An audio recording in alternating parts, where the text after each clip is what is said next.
All right, hi, I am Susan. I am the proud daughter of Sue DiNapoli and the executive director of the Sue DiNapoli Ovarian Cancer Society.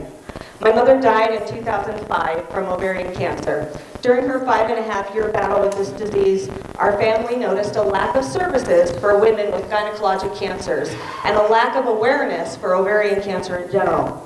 There was a lot of services for women with breast cancer and a lot of awareness around that pink ribbon. But for women with gynecologic cancers and their teal ribbon, there seemed to be nothing at all.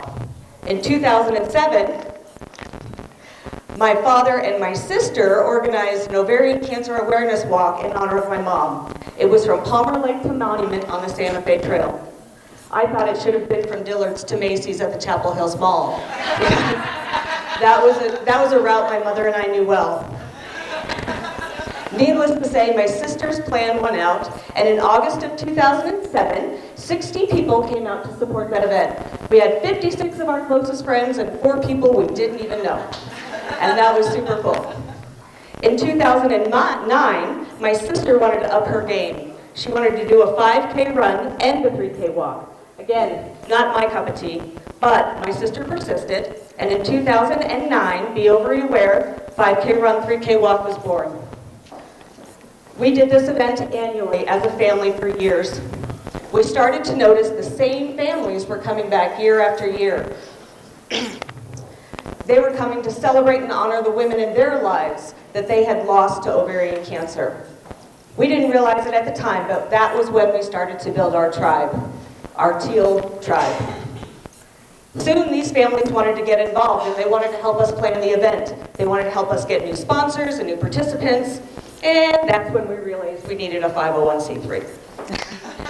So in 2014, we applied for the 501c3, and we got it in the fall of that year. Then in the beginning of 2015, my sister had a shift in her personal priorities, and she just didn't want to do this anymore. We discussed folding it up, and we discussed rolling up into a Denver nonprofit, and at that time we were about a $10,000 a year organization. And personally, I felt pretty strongly that our work just wasn't done. At that moment, I had 3 other paying gigs.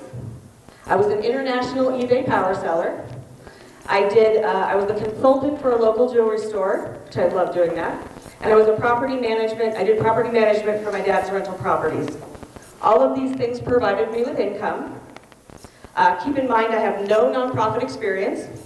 Never even served on the board of directors before my family started this crazy thing. I had done some volunteer work for other charities, but I certainly didn't have enough experience to run a charity. I knew that if I was going to do this, I was kind of going in blind. I knew that there was a lot that I did not know, but I was confident that I knew the right people, and that if I could show them my heart and my vision, that I might be able to, they would help me get there. And I'm super proud to say I have some pretty amazing mentors. I knew that I wanted to build this nonprofit. And to do that, I really did have to put it first. And it was almost as simple as that. When someone asked me what I did for a living, I did not tell them about those 3 streams of income that I had going. I said, I run a nonprofit that helps women with cancer. And once I started to talk that talk, it made it much easier to walk that walk. And in 2015, I implemented our first patient services program, the Sue's Gift Financial Aid Program. We believe every woman deserves her best chance at survival regardless of her economic situation. Our Sue's Gift Financial Aid Program helps women pay their bills as they go through treatment. We can pay for housing payments, we pay car payments, we can pay medical bills, we pay car insurance payments. It kind of just depends on the needs of that patient. In 2016, we expanded our Sue's Gift program to include all gynecologic cancers. So now we serve women with ovarian, fallopian tube, uterine, cervical, vaginal, vulvar, and peritoneal cancers. And all the gentlemen in the room went, I thought that was all just a vagina. No, sir. No, sir. 7 different body parts down there. Seriously. My mother once said, to make a woman choose between paying for her house payment and paying for her chemo treatment seems unusually cruel. My mother was very concerned about how women could pay for this disease, a disease that very often requires multiple rounds of chemotherapy, Chemo so strong that women are forced to take time off of work just to recover. To date, our Scoop Gift program has helped over 75 local families during the fight of their lives. Yeah. I am ridiculously proud of that. Thank you. In 2018, we received a $30,000 grant from the Ovarian Cancer Research Alliance, a national organization out of Washington, D.C. The grant was given to start the Woman to Woman program in the state of Colorado. Woman to Woman is a peer support program for women with gynecologic cancers. To know the road ahead, ask those coming back. Woman to Woman trains and empowers women who have been out of treatment for at least 1 year to mentor a newly diagnosed patient with the same cancer type. This program is really special to me. During my mother's journey, she went to a women's cancer support group. It was basically breast cancer patients and her. She didn't know anybody else with ovarian cancer. So to bring that level of support to the state of Colorado is an incredible honor to me personally.